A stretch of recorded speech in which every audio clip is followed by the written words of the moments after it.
नमस्कार, आप देख रहे हैं आगाज फर्स्ट न्यूज और मैं हूं यति आपके साथ। बिहार सरकार ने बिहार विद्यालय विशिष्ट शिक्षक संशोधन नियमावली को मंजूरी दे दी है। इसके तहत सक्षमता परीक्षा पास करने के लिए नियोजित शिक्षकों को अब 5 अवसर दिए जाएंगे। तो एक बड़ी खुशखबरी शिक्षकों को लेकर सरकार की तरफ से दी गई, लेकिन इसके अलावा बता दें कि कई ऐसी और भी चीजें हैं जो बताई गई हैं। दरअसल इससे पहले 3 ही मौके दिए जा रहे थे और 3 ही मौकों का प्रावधान जो है वो बनाया गया था। इतना ही नहीं, जो सक्षमता पास और विशिष्ट शिक्षक बनेंगे वो जहां काम कर रहे हैं वहीं पढ़ाएंगे। उनका नया जगह ट्रांसफर नहीं होगा, उसी विद्यालय में ही नया वेतनमान का लाभ लेंगे। बता दें कि सीएम नीतीश कुमार ने सक्षमता प्रथम के सफल अभ्यर्थियों को नियुक्ति पत्र वितरण में ये घोषणा कर दी थी।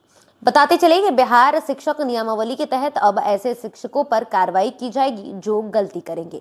तो शिक्षकों को लेकर चेतावनी शिक्षा विभाग की तरफ से जारी कर दी गई है। जो शिक्षक स्कूल में नहीं पढ़ाते हुए मिलेंगे या फिर स्कूल का माहौल बिगाड़ने अथवा लोकल पॉलिटिक्स में शामिल होने का काम करेंगे, ऐसे शिक्षकों का तबादला कर दिया जाएगा। तो एक स्ट्रिक्ट एक्शन शिक्षकों के प्रति शिक्षा विभाग की तरफ से लिया गया। बता दें कि विभाग शिक्षकों को 3 दिन का सो कॉज नोटिस जारी करेगा। डीएम आरोप की जांच करेंगे।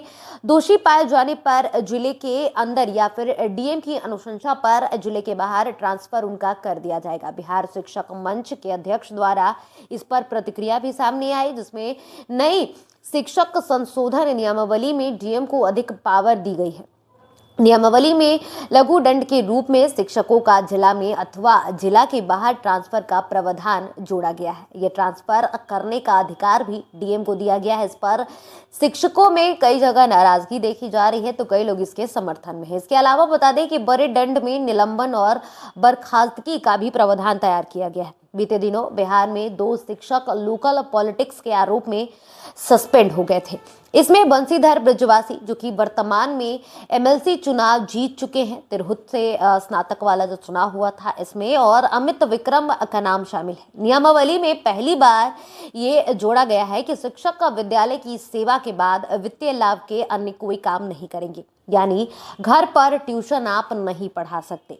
हालांकि इस नियमावली में एक बात अच्छी है कि नियोजित शिक्षकों को विशिष्ट शिक्षक के पद पर ज्वाइन करने के लिए त्याग पत्र नहीं देना है। इसके कारण बता दें कि कोर्ट से अथवा विभाग से लड़कर वो सेवा निरंतरता का लाभ ले सकते हैं। इस नई नियमावली के संशोधन के बाद विशिष्ट शिक्षकों के सक्षमता परीक्षा, अनुशासनिक कार्रवाई, अपील एवं पुनर्निरीक्षण से संबंधित नियमावली में संशोधन से बेहतर सेवा शर्त उपलब्ध हो सकेगा। अब 3 की जगह 5 बार सक्षमता परीक्षा ली जाएगी।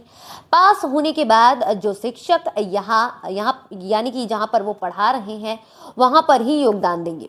सेवा जो है वो संपुष्टि होने पर वेतन आपको दे दिया जाएगा और वेतन दे जो है वो भी तैयार किया जाएगा। कार्यालय के दौरान तबादला आपका हो सकता है। इसके साथ साथ ही स्थानीय राजनीति में अगर आप शामिल होते हैं तो आपके खिलाफ जो है स्ट्रिक्ट एक्शन भी लिया जाएगा। अगर शिक्षक लोकल पॉलिटिक्स में संलिप्त पाए जाते हैं तो 3 दिन का उनको अल्टीमेटम दिया जाएगा, यानी कि सो कॉज उनको दिया जाएगा और विभाग की तरफ से पहले उनसे स्पष्टीकरण मांगा जाएगा। और अगर स्पष्टीकरण से विभाग संतुष्ट नहीं होता है तो अगर वो दोषी पाए जाते हैं, यानी कि शिक्षक दोषी पाए जाते हैं, तो उनके खिलाफ कार्रवाई होगी और उनका ट्रांसफर कर दिया जाएगा। इसके साथ ही हम आपको ये भी बताते चले कि अगर शिक्षक अटेंडेंस बनाकर स्कूल से गायब पाए जाते हैं तब क्या होगा, ये भी बड़ा सवाल है। तो ऐसे में उनके खिलाफ सख्त एक्शन होगा। बता दें कि मुख्यमंत्री सचिवालय यानी कि चीफ मिनिस्टर सेक्रेटरीट के कैबिनेट हॉल में कल एक प्रेस कॉन्फ्रेंस हुआ। शाम 5 बजे ये प्रेस कॉन्फ्रेंस चलाई गई। नीतीश कैबिनेट की अहम बैठक जो है वो संपन्न हुई, जिसके बाद कैबिनेट की बैठक में तमाम विभागों के मंत्री मौजूद रहे और मुख्यमंत्री नीतीश कुमार यानी कि सीएम नीतीश कुमार की अध्यक्षता में ये बैठक कराई गई थी, जिसके बाद सभी को इंतजार था कि आखिर इस बैठक के बाद क्या कुछ। जो देखिए, जब भी कैबिनेट का बैठक होता है तो उस पर कई महत्वपूर्ण फैसले आते हैं, लेकिन इस बार कई फैसले शिक्षकों के हित में आए हैं और कई उनके खिलाफ आए हैं। इस बैठक में विभिन्न विभागों से जुड़े कुल 24 एजेंडों पर मुहर लगाई गई, जिसमें सरकार ने बिहार विद्यालय विशिष्ट शिक्षक नियमावली को स्वीकृति दे दी है। लेकिन इसके अलावा भी शिक्षकों के खिलाफ कई तरह की कार्रवाई करने का भी इस जो भी कैबिनेट में मंजूर किया गया है। 5 जो भी इस बैठक में एजेंडा है, इस पर प्रस्ताव जो जारी हुआ है, इसमें कई सारे एक्शंस टीचरों के खिलाफ लेने पर जो एजेंडा है उस पर मुहर लगाई गई है। तो अभी इस खबर में इतना ही। बिहार झारखंड की तमाम खबरों को देखते रहने के लिए बने रहें आगाज फर्स्ट न्यूज़ के साथ। अगर अभी तक आपने हमारे यूट्यूब चैनल को सब्सक्राइब नहीं किया है तो जल्दी हमारे चैनल को सब्सक्राइब कर ले, साथ ही हमारे फेसबुक पेज को लाइक और फॉलो जरूर करें। धन्यवाद।